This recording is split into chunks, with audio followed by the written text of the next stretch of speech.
I'm going to start by welcoming in, we've got Beth Grimm, Janice, Haith, and Lisa Agapis, and I would love for each of you to share your expertise. So Beth, I'm going to start with you and share your background and why this topic is so passionate. You're passionate about this topic today.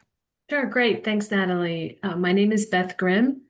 I have spent a long career in the life science and pharmaceutical industry, most recently in quality and risk management. And I'm focusing as an independent consultant, I'm focusing on advising companies to be successful with their AI investments by making sure that they have the right governance structures in place and are managing their risks properly. I focus mainly in the pharma sector as that's my background, but I'm so passionate about it because AI is amazing. It does incredible things and new incredible things emerge every day, but there's also risks and there's also guardrails that are needed. And I think in 2025, we have learned that. And I'm really looking forward to 2026 as the year that we really start implementing those things and taking action on those things. Amazing. Thank you so much. Janice, Haith. Hi, my name is Janice Haith. I am in the DC metropolitan area. I'm a retired senior executive from the Department of Defense or Department of War, correct me. And I was the CIO for the United States Navy. I've retired and I did some work in a tech company for about 5 years. And then I decided to go out on my own and I do independent consulting in cybersecurity and artificial intelligence. And I also sit on a couple of boards. This is very, like Beth, I agree. It's a great emerging technology that we've actually had for years, but just now really using it. It does really good things if it's used properly, but if you don't have the protections and guardrails in place, then it can be a challenge. And I think that the conversation is, let's move forward. Let's do it without looking at, hey, what about this? What about that? Looking forward to this discussion today. Yeah, thank you. Lisa.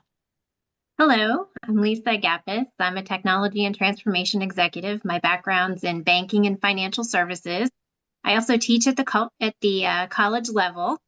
I've spent my career working across regulated industries. I've worked in banking, retail, healthcare, and higher education, partnering with executive teams and boards, modernizing technology, managing risk, driving innovation in complex environments.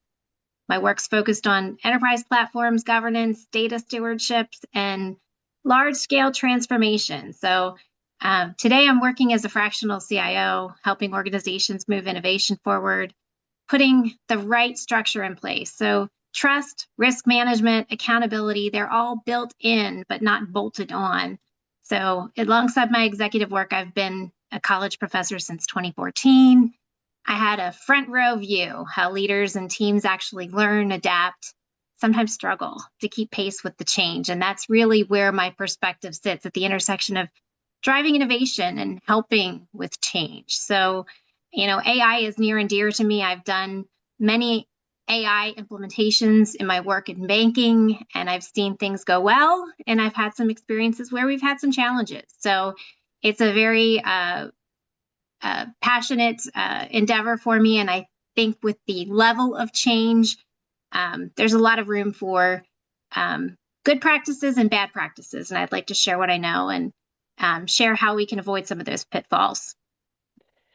I'm so passionate about this topic. As the three of you know, we launched NEXT2LEAD AI in November, and it is a new program in HerCsuite. And the reason is that their wealth transfer is coming in 2030, maybe even sooner. And women have not been driving the AI conversation. Women leaders, especially, have not been driving the AI conversation. So what we're going to be talking about today, specifically from a leadership lens, is all the things that we need to be thinking about in terms of trust, assessing trust, and how it works, whether you are a solopreneur, an entrepreneur, working at a company, on a board.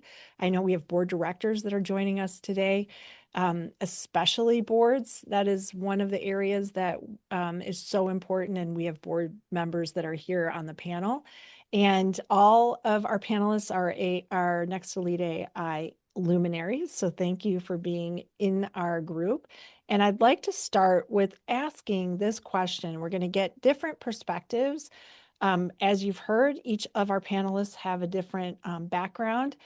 But the first question is really about, where do you see the biggest gaps in rules and guardrails for AI today, and how is that showing up in your sector? So I'm going to start with Beth in the healthcare sector, and where are you seeing some of those gaps?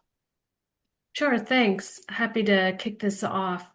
I think in the US, one of the challenges, just the current federal policy under the current administration is really not leaning into regulation, feels that it's a blocker to innovation. But in the healthcare industry, we are regulated. If you want to bring drugs and medical devices to market, you have to get FDA approval. And there's government agencies across the world, if you're an international company or multinational company, where you need to seek those health authority approvals to bring your drugs and medical devices to market. And so, as is typical, the technology is moving faster than the regulations can keep up with it. And one thing in the healthcare sector, companies want to know what those agencies expect, so they can make sure that they are meeting those expectations and can demonstrate how they meet those expectations. And so while there are some current regulations in place, or there's been changes to them to bring in that AI piece, there's not a lot of firm regulation that the FDA has issued. 2025 has been a big year for a lot of draft regulation. So how AI, for example, if you're using AI to make decisions in drug development, what do you need to show about those models that you're using and how you're making those decisions using AI? That's one example of draft guidance. There's another regulation where if you're using artificial intelligence as part of a medical device, so think of like, for example, imaging, and there's an AI module as part of the diagnostic imaging, that AI will constantly change. And in the medical world, if you are changing your, part of your medical device, you need to, in many cases, you need to seek reapproval. And so in the age of AI, that's not feasible. And so they have issued change control plans that you can provide them. But all that to say, now we're into the era of agentic AI and using agents and agent systems. And so there's just going to be that constant, how does this apply to drug approval? And if you're a multinational company, what's happening in the US is different than what's happening in the rest of the world. And so you need to keep up with that as well, and that regulatory intelligence. Absolutely. Yes. Thank you for that perspective. And Janice, I know that we've had some recent regulations that have come from the government about what states can and can't do. Can you speak a little bit about that and how that's impacting things? Yes, so the recent regulations, I understand the premise behind them is to make sure that we have some universal playing field for all, right? There were 50 states and the federal government has to do the oversight and compliance, and they give money. But you have 50 states at all different junctions on how they're going to move forward with AI implementation, and they may not be consistent with the national view, but they also may conflict with the other states. And then it causes confusion and chaos for you as a consumer, right? You don't know whether you can do this in the state of Texas, and then you go to the state of Maryland, and it's totally different because you're talking about two types of political environments. Their thought processes are different. So that's what the executive order was intended to do. But a lot have considered this to be an overreach. They've established some parameters that require the Department of Justice to weigh in, which me personally, I thought was way overreach for this. We just have to get some basics in place, level the playing field and some foundations, and understand what we're going to do and what we're not going to do. And then you have to break it down to sector. Like Beth said, the healthcare sector is different. You're talking about human life on a regular basis, what you use AI for and how you do it to help treat a person for a medical condition versus something in the banking industry. They're totally different, and you can't just box it into one bucket. It's got to be sector by sector.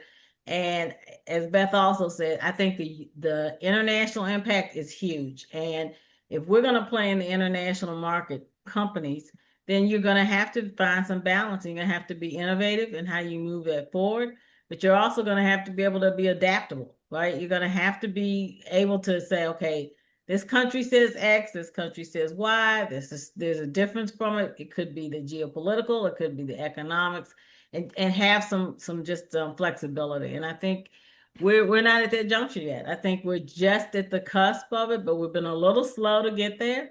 We need to move faster, but with some patience and diligence on how we do it. And I know we're talking regulated, and Lisa, you are in a highly regulated space, and this is definitely impacting, well, both for higher ed and fintech. Can you share a little bit of perspective with both of those as it relates to this? Specifically in fintech, I mean, it can do wonderful things, but it's all about transparency and it's about having candid conversations. I mean, I was involved in an implementation for fraud detection. And, during that deployment, it was about making sure that the right leaders were involved. And we had to make sure that everyone understood the risks and the benefits. And we were having true conversations about what could happen and what was happening and what we were measuring, because it's not a perfect scenario and it's not going to be 100%. And it's something you have to be aware of and make sure that your organization is aware of, and what level of risk are you comfortable with. And you can't have an expectation that it's going to be right all the time, but you need to set the organization's expectations to understand what level of right is acceptable and not compromise the reputation of the organization, and be prepared to have the right conversations that you're not in any way jeopardizing your clients, your customers. You have the organization ready and mature and able to handle it, and that the benefits of that delivery and that pursuit far outweigh the risks or the opportunity there. Makes it worthwhile and advantageous, because sometimes it does get it wrong, but you have to make sure that the right guide rails, standards, testing, protocols are there, and everyone knows that you've gone through the exercise and the maturity is there within your organization to sustain and support it. And because we put that in place, it was highly successful and it worked so well. But I've also seen in my consulting roles, so many organizations are so quick to want to push forward with the innovation that they want to skip steps and they want to just jump ahead, and they don't realize what they may be missing or what they might be putting at risk because they're shortchanging some of those critical considerations. And it's a hard conversation to have, but it's a harder conversation to have when you skip and you have an outcome that is far more costly. And I think that highlights why now is so important, right? It's all these things are coming at us so fast, and there's a tendency to skip, and also a tendency to not always know what might be happening. And Beth, you've got 5 key drivers that you use to assess for governance in this type of situation. Can you share a little bit about that and how that might play into what we're talking about here? Yeah, so when I'm making the case for why governance is important and why companies need to be thinking about governance and implementing governance framework if they don't have it, or why they should do it, or whatever the case may be. And the first thing is really emphasizing the human centricity of AI and how to use it responsibly and ethically. So not doing harm, protecting people's rights, their privacy, their data security, understanding it opens up a whole new layer of cyber attacks. So that could lead to data leakages and so forth. So really keeping that in the forefront. To me, that's the top one. And then secondly, let's be realistic. Money, billions of dollars are being invested in AI. And so whether it be the big players that are developing platforms and new tools, or the proliferation of startups that are developing AI tools, there is just a lot of money out there. And so if you're making those investments as an organization, then you want to protect those investments. And so that's another key reason. And then you have, as we were talking about before, the laws and the legislation and the regulations specific to your industry. So again, working internationally, uh, the EU AI Act is something that even if you're a US company, and operating in the EU, that you will fall under that. And there's other different types of regulations. And so, knowing what those are and acting responsibly, and I could give you examples of US companies getting caught up in that because they're operating like they're in the US and not in the EU, for example. And then we have the lessons learned, right? 2025 was a big year for, all of the wonderful things that AI can do and the uptake of AI, but also where it falters and where it doesn't work as intended. And the technology is getting more complex with agentic systems. And so, let's learn those lessons and apply them going forward. And we can do that through governance, risk management, like Lisa was saying, taking the time and the money up front to think through these things so you don't have a more costly mistake later on. And so those are the reasons that I use to make the case and about the reason for governance and why it matters. Yeah, and I know that we're going to definitely get to a great conversation. We've got some active conversations happening in the chat, so I can't wait to get to that. But I want to make sure that we're covering these three areas with our panel, because I think, Lisa, you've got some specific examples. You were alluding to it a little bit earlier, but some specific examples about, what does sound AI policies do or don't do, and why now we're self-regulating, like Janice was saying about how now it's, the states can't regulate anymore. It's up to the government and companies, really. So what are some case studies that you've seen in what you're doing that are examples, maybe good and bad, like you were alluding to earlier? There's the good and then there's the bad. I think all of you have examples of this, but particularly for you in fintech and higher ed. We are moving beyond the stage of experimentation. I think in 2024, 2025, a lot of companies were still in the state of experimentation with AI.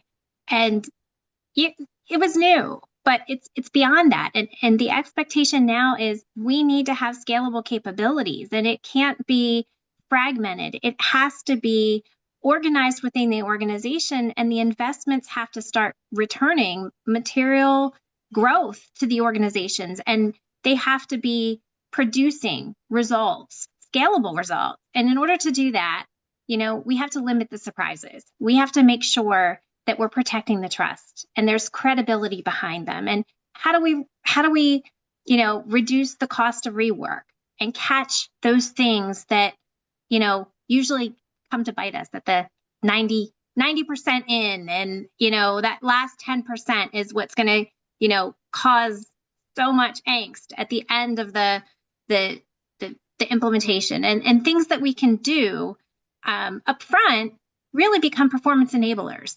And that's where the governance comes into play. And that's why, having some structure really makes a big difference. And having policies within your organization to support AI pursuits in an organized and structured way, it doesn't hinder innovation. It doesn't hinder progress, but it actually makes your pursuits happen far more effectively, happen far more efficiently, and keeps your organization in a position of less risk and more results. I mean, it reduces that cost of rework. You catch those data privacy quality issues up front. You strengthen your leverage with your vendors and your partners. You can improve your decision quality, and you have accountability within your organization. You can understand who is making decisions and how decisions function. So it really comes down to making sure that those lines of ambiguity aren't so open anymore, and there's clarity around that. And don't be afraid to have those conversations, even at the executive level, at the board level. They have to happen, and they have to be candid and say, this is how we want to address this. And you have to make sure that the organization knows and understands who you are and what you want to do, and tighten that up into policies, and make sure that the organizations are educated around that. That's so important. Yeah, and I'm glad that you mentioned that with the board level, because Janice, I wanted to ask you, you're on several boards, and then also you have the sight line from what's at stake for boards, companies, and individual leaders. And the one thing that we've talked about, I know in HerCsuite on our board sessions and even in conversation, is there are employees that just don't realize that they shouldn't be uploading something to free ChatGPT. Not even the paid version, but any of the tools, right? The big LLMs. Can you talk about why this is so important for the boards, individuals, and companies? Yeah, it's actually a good point too with the government. You're not allowed to use it at work. In the government, it's just banned right now, and I don't know how long a ban will stay. But in companies, I think a lot the companies that I work with, it's all banned in theirs as well for the same reasons. They do business with the federal government. They don't want to be disconnected from what the government's doing. But the commercial side of one of the companies that I work with, they allow, right? So there's that tension point of we can do this for the government, but we can't do it for, the commercial side.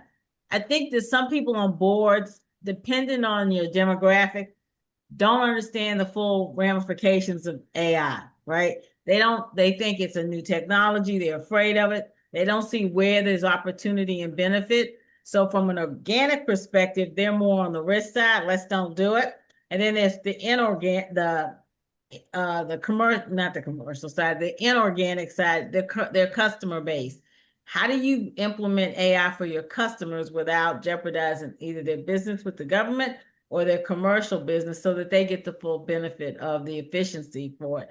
But the other thing is that everybody also talks about we implement AI and we're going to get rid of the workforce. Well, no, you don't, right? Because somebody programs AI, those bots and all that, somebody's programming it, and it's people that have the subject matter expertise and they understand it. And you have to have a constant flow of functional personnel with technical personnel to make sure that whatever they're implementing AI conforms, not just to making it easier for whoever they're developing it for, but that it conforms to policy, regulation, financial, just privacy information. It has to conform.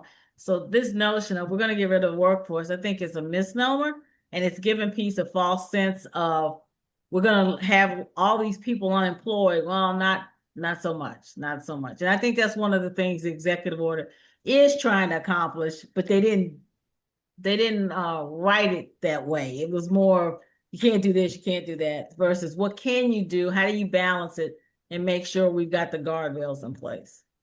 Yeah, I mean, I think that's exactly right. Marion's got a great comment in the chat as well about the importance of having those guardrails, and that kind of segues us into what do leaders and teams need to know about data privacy and what they may be giving away. And I alluded to this earlier, but one of my favorite topics, and actually Beth and I this week or last week, is it this week? The last week? I can't remember. It's like all blending together, Beth. I don't even know. Is it this Last week?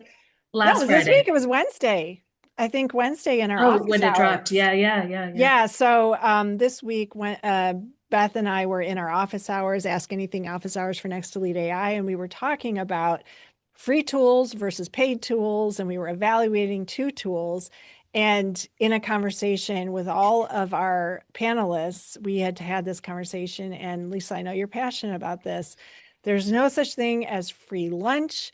All of these tools, it's so tempting as a solopreneur and an entrepreneur to be like, oh, I'm going to try this. It's free. And it's actually not free. Can you talk about what the risk is, both as an entrepreneur Oh, but it expands out from there, and how it ripples into like contracts and all the things. What can you share for our listeners and our attendees? Listeners, listen to me on a podcast. For our attendees here today. You have to be so careful when you sign up for free software or free AI tools. And there is so much embedded in the terms and conditions. And it's so tempting just to quickly sign off and say, yes, I'm going to accept, because they tempt you with such great capabilities and you think that you're getting wonderful tools that are going to make you so much more efficient and be able to make your job so much easier. But do you really take the time to look at the fine print and what it is that you're signing up for and what it is that you're signing away and what rights you're giving up to your personal data or potentially any data that you may be sharing or exchanging? And it's so important in the space of AI, because it's all that information that you're sharing with that solution is not just being shared with that solution, but it may be shared elsewhere, and it may go on far beyond where that solution stops. You have to be so careful, and you have to look at your privacy settings, because these systems want to know you. They want to know you well, and they want to share your information so other systems know you. And while you think that that's helpful, it's not always helpful. And especially in the context of sharing proprietary information related to the companies you're representing. And so often, and I used to run vendor management for a bank, it's not the kind of information you want to be exposing. You don't want that information out there. It's often very confidential or proprietary to your organization. You don't want to be giving away that information. You have to make sure that your organizations understand it's not appropriate to be sharing that information. And while often people have great intentions in trying to do their jobs more effectively, they may not understand that what they're sharing or what they're giving up is not necessarily giving them a reward that exceeds what they're willing to sacrifice for it. And it comes down to training and education and making sure that it's a conversation that is open. You can't always shut the door and say people can't do certain things, but you want to make sure that there's an open dialogue and that they understand the repercussions and the consequences of what it is that they're doing. And I think that it's far more effective to educate individuals within a company and make sure that they understand the why behind what they should and shouldn't do than to say, you cannot do this, and to totally block it. I think treating people with the respect of saying, this is what you shouldn't be doing and why you shouldn't be doing it, and having a more mature conversation and an educational conversation, giving that insight is far more effective to make sure that the organizations handle those circumstances in the right way. It also helps to prevent misuse of AI, because it doesn't always get the right answers. A lot of times the responses back are not correct, and the consequences of that can also be detrimental as well. Absolutely. I could go on. We could have a whole session just on that. I could rant and share all the things I probably have to each of you individually. But one of the things that I've been really sensitive to building out my health platform is the people think that things are safe in a place like Meta, right? You think, oh, I'm in a Facebook group. Janice, I'd love to have you share a little bit about all those tracking. And also, I know Tina Lamp is here from our very first session. I did create a tool that has a download that you, if you're interested in the AI security, put something in the chat, just put security in the chat. I will send you the list of how you can opt out. After having Tina, I went in and opted out of all of my social platforms. You don't even realize LinkedIn, Facebook, Instagram, there are all these sneaky little settings that you don't even realize. So Janice, because of the work that you're doing, both government, and what has been your observations and what should we be thinking about in terms of trust building and being, aware of all those things. Yeah, so that's a good point, Natalie. The tracking is significant. It is very significant, and people don't realize it. You get an email, and you're like, "Well, how did this company get my information?" Well, you were on Facebook and you liked something, and Yes. so the tracking, and you start getting information, and you do have to opt out. I think it's absolutely imperative that you read it and opt out and read the fine print. Whereas you probably 15 years ago, we didn't think about it. Now you need to read the fine print. What are you giving up? Information are you putting out there? And it's not just people that have nefarious, intents. It's just general information. Do you really want everybody to know what you're doing, where you're going, why you're doing it? I have found that colleagues that I still have in the government are becoming risk adverse to social media because they're finding people will hit them up even on LinkedIn, which is actually problematic. Asking them questions about jobs and can you help me? And I saw you went here. Can I meet you here and talk to you about X, Y, and Z? You don't know who you're talking to. You don't know what they're really about. And I think it's dangerous. I will tell you there, I was watching The View last month, and there was a psychiatrist from one of the schools in New York. His name is John Haith. He wrote a book called Amazing Anxious Generations. And that book has become a precursor to why Australia did their recent ban on social media for anybody under the age of 16. And he's got another book coming out called Amazing Generations. It's just for children to talk about the dangers of what information you give, who you give it to, and why so many children are having problems with mental health issues, right? There's a generation coming that doesn't want to have as much AI as some of our generation made. They want to find a balance that's right for them. They don't want to be told you must use AI for this. When they're like, I want to make my own decision. And I think that's actually a little bit positive from the perspective. I thought we were going this way. We may be going a little back. So there's a medium area here we need to find that balances. And data privacy is important. And it makes me think of when I was with the government. We shredded everything, right? We didn't want it to go anywhere. We printed it, we shredded it. Now it's like, oh, just put it in your trash on the email. And then we're like, hey, but somebody can break into your system any day. They have the information. So how are we protecting it? Those things you have to think about it. You're going from paper to electronic, but the guardrail still may not be in place. And we can't prevent data intrusion. We're not there yet. We just don't have the mechanisms to stop every hack that comes out. We just don't. And so until we get there, I think it's more important for people to be more conscious, opt out, don't put your information out. Just be diligent. Be diligent. You have to be diligent.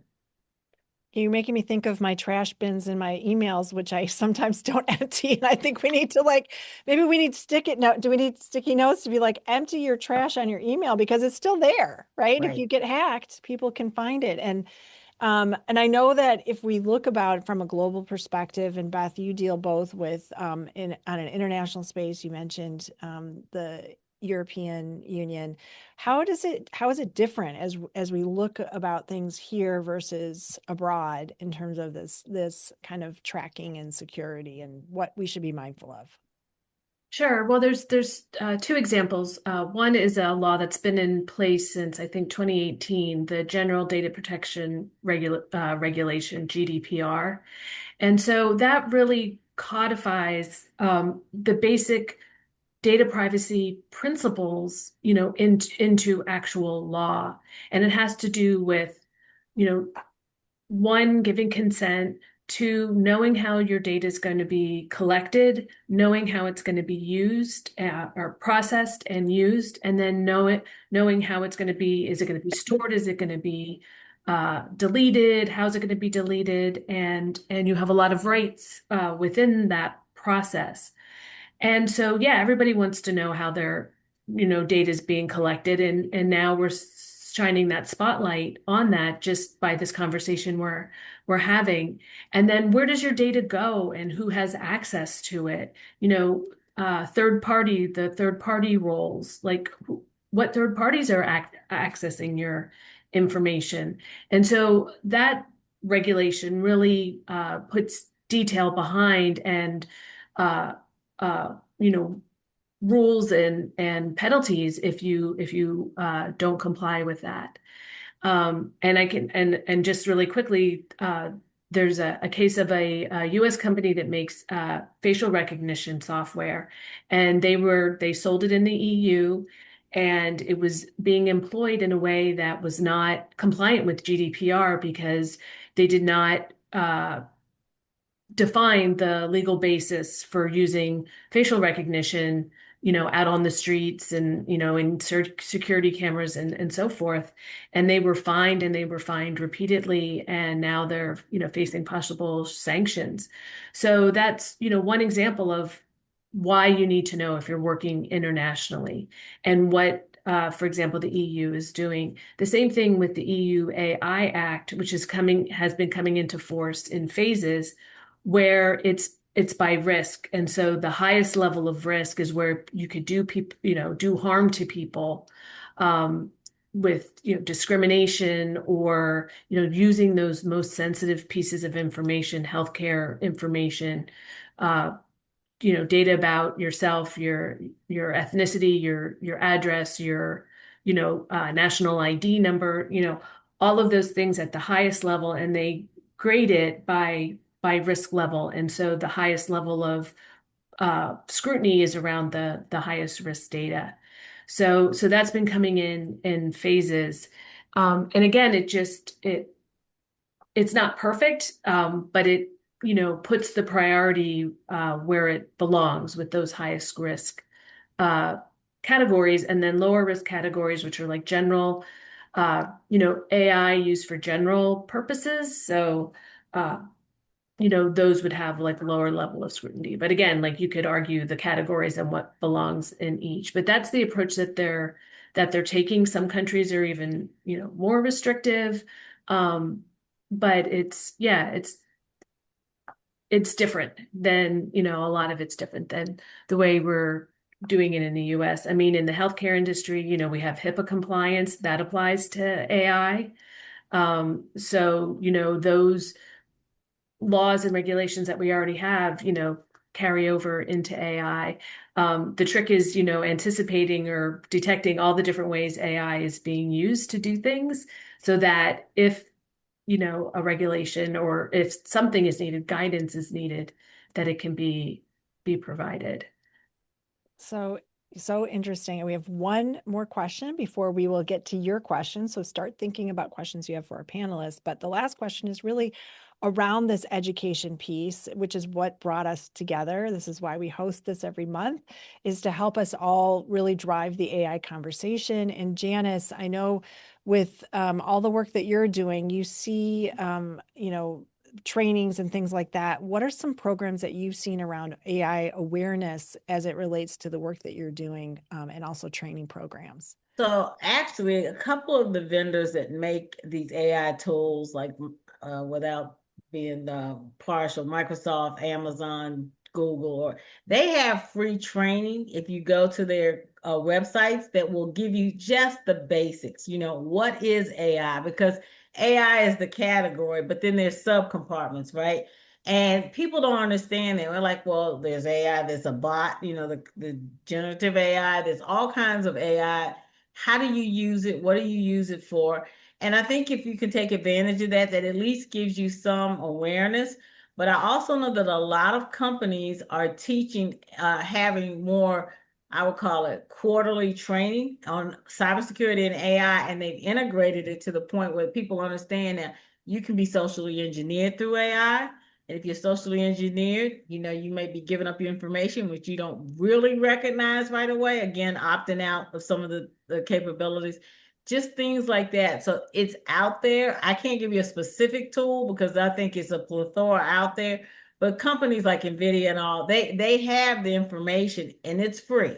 And their purpose is to educate you as the consumer so that you understand what you're getting into, what they're doing, how they're using the information and the benefits. And to some degree, they will share what the deficits are with the tools or the capability. So I think it's a balance and you have to figure it out. You got your business life and then you have your personal life. What's best for you? And then going back to what Beth said in the healthcare industry, I think there's some phenomenal things in healthcare and finance that have been going on with AI that just make it easier for the consumer, but you have to be careful and make sure you don't go but so far, because I think they're still in a state of how far can we go without jeopardizing your HIPAA rules or the financial regulation rules, because it's an individual's information. Yeah, absolutely. It's so important. And as we think about, obviously in HerCsuite, we work with boards and we talk about it. And I know all of you are, engaged with boards. And Beth, your experience with how regular should this agenda item be? I've had board directors on my podcast that have shared that boards see it as a risk and a growth, and they're kind of going back and forth. How often should this be on the agenda as companies are thinking about their own education and also for their board directors, especially? Yeah, I think it comes down to what is the AI strategy for the company. And if a company doesn't have that, then that perhaps should be the first thing that they think about. What do they want to, what do they want to use it for? What are they trying to improve, and how they're going to measure it? What KPIs could be influenced by the use of AI tools and, measuring them and making sure they're going up and going down. The first thing is absolutely that the board itself has to have a level of AI literacy. So they understand how AI works, the different types of AI, like Janice was mentioning, the bots, agents, all of the terminology, so the board itself has to have that basic understanding.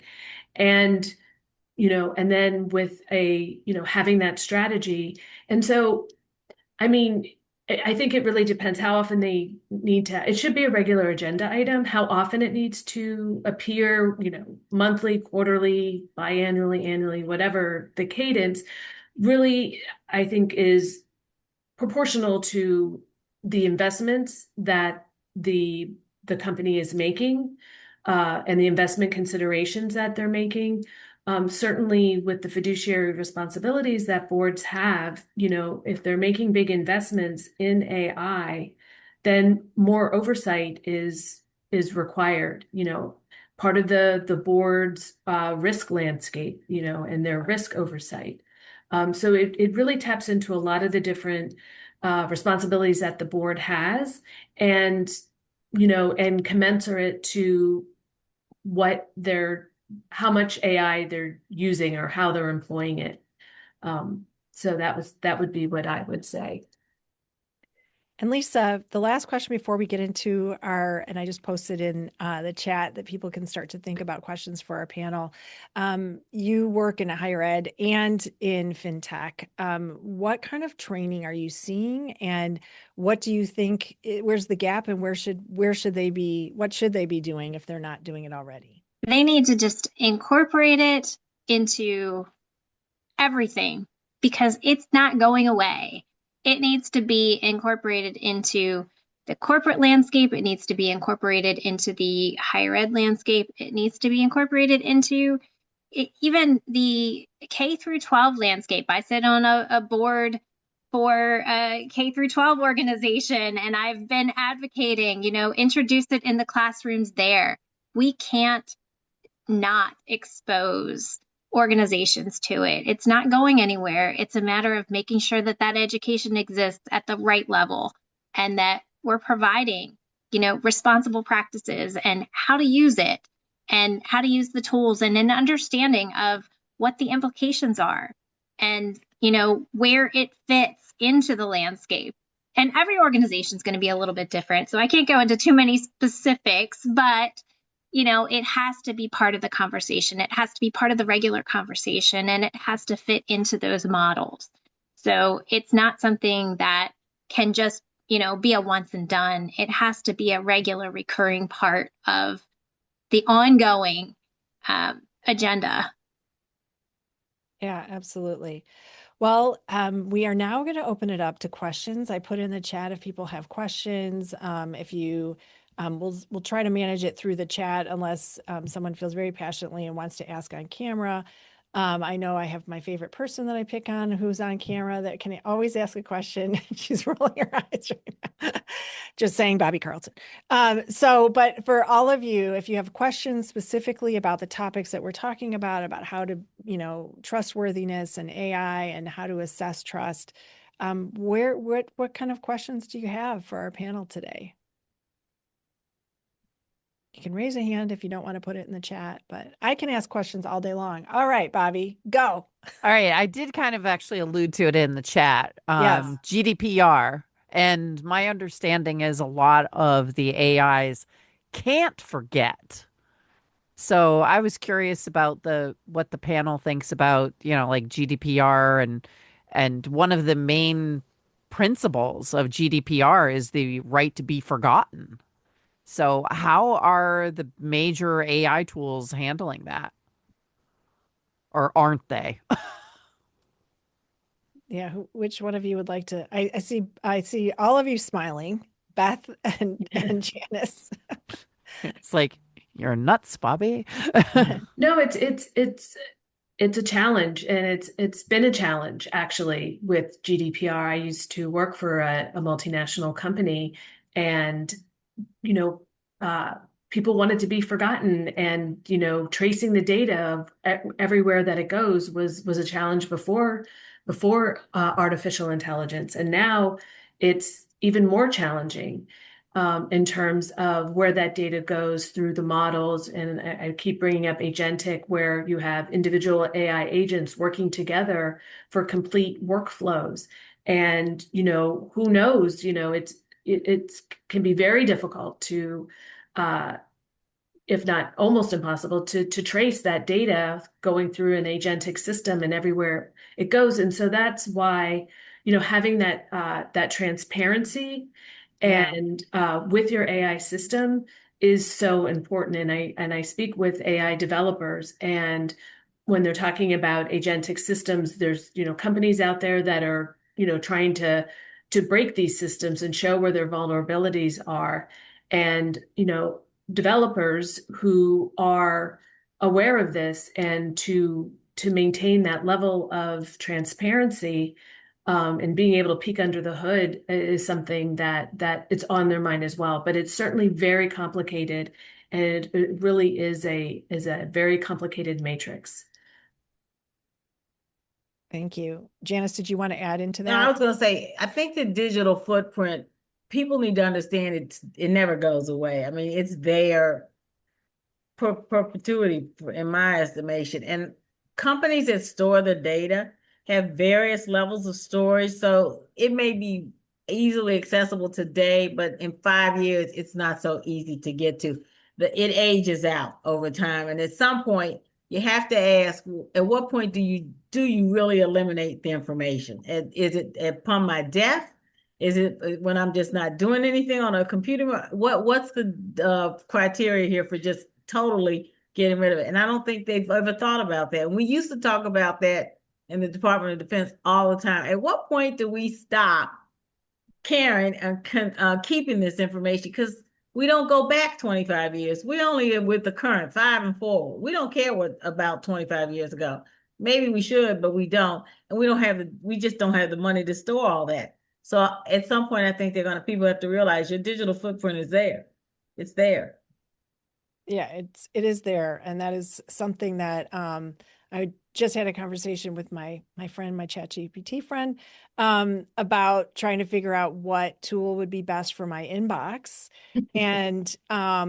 And it was saying, well, if you want the totally closed down version that has no access to any financials, you should put all your financial stuff away because then it can't scroll for it. I think we don't think about those things of like, if you use one of the AI tools today about managing your inbox, that's one of the risks. We have a question from Suzelle, who's thank you for being here today.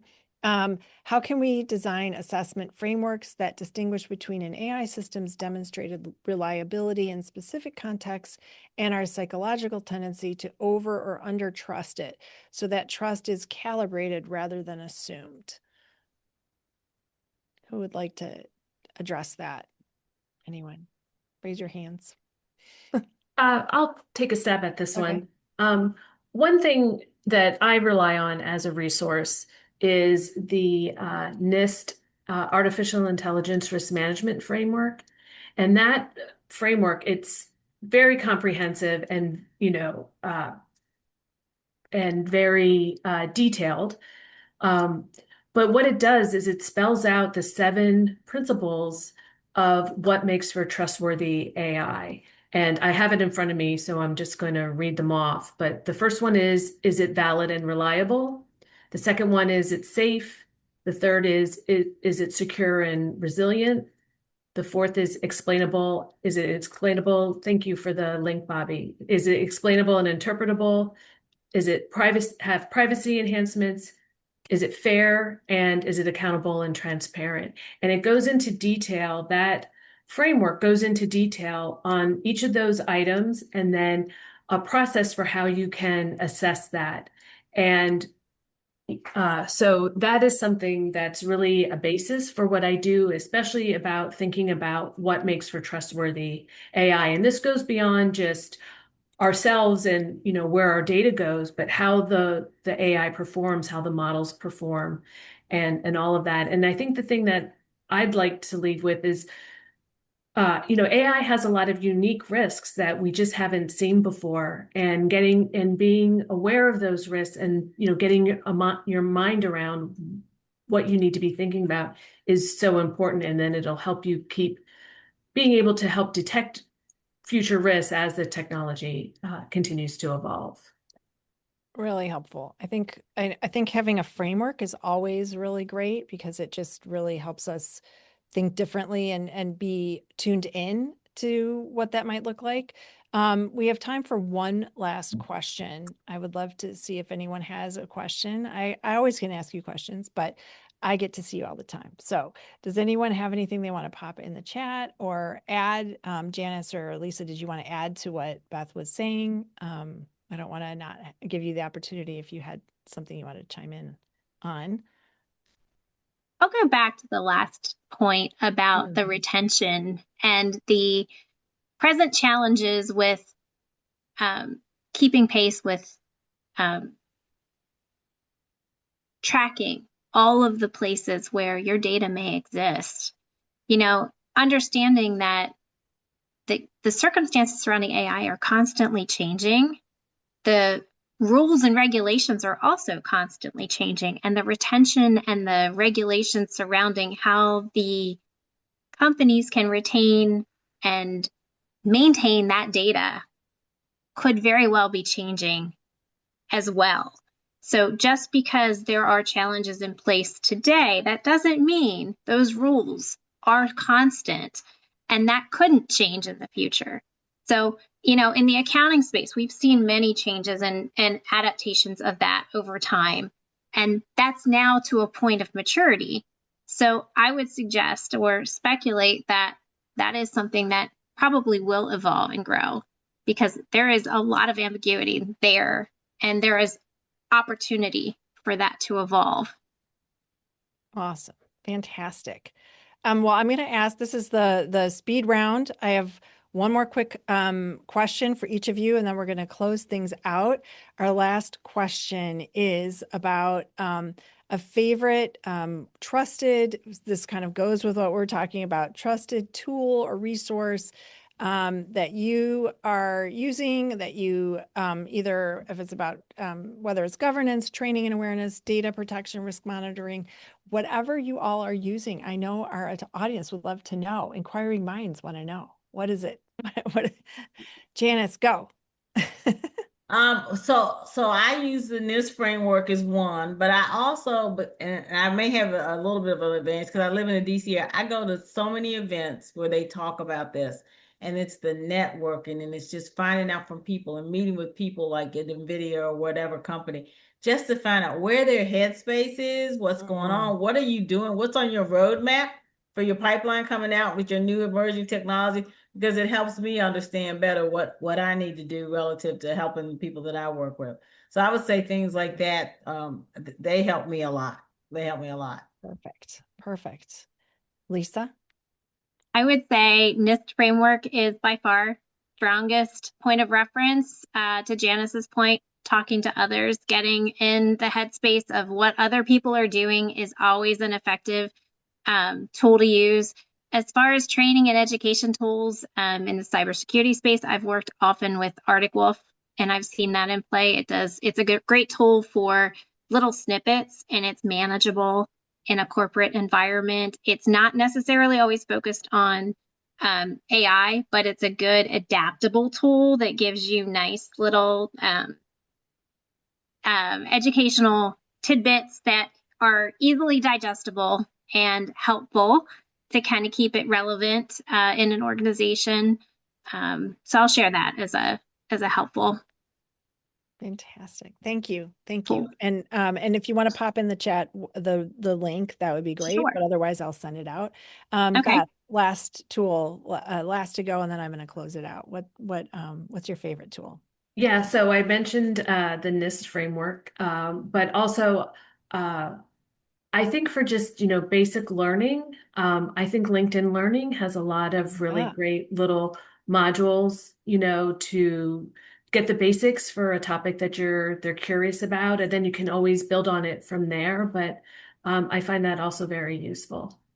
I love that. All right. Well, I am just going to take 1 minute. Hopefully this is going to be all viewed.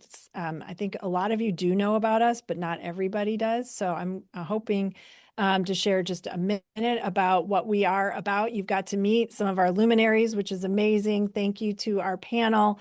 Beth, Janice, and Lisa are all very active in HerCsuite, as are some of our members that are here. We offer 4 programs: Women on Boards, Next Portfolio Career, Women Entrepreneurs, and Next, all focused on women in the second half of our careers to help us drive the conversation forward and be in demand. If you like what you heard today, we have a council, which Bobby loves our weekly Ask Anything AI, as does Beth, every week at 8:30, 9:30 Eastern, very early West Coast. I host a weekly event where we look at tools, and I do live exploration of the latest things that are happening. Plus, you get a weekly trend update from me. So we would love it if you'd like to join us in Next2LEAD AI. We also host this event every first Friday of the month. So we will be having another one in a month. And we just want to say thank you from all of the amazing members we have in HerCsuite. We are an organization focused on lifting women up in the second half of our careers. And we are happy that you joined us today. So thank you for being with us. If I can ever answer any questions, reach out to me, pop in the chat your LinkedIn so people can see you and connect. We love seeing people connect and reach out in the community. I will be sending out to those that put in the chat that you'd like that AI checklist. Sophia, I'll be sending that to you. Anyone else that's interested, thank you for spending time. I always like to start and end on time, so I'll give you 30 seconds back. Thank you, Janice, Beth, and Lisa, for speaking today. I appreciate you. Thank you so much for being with us today. Thank you. Thank you. Thanks.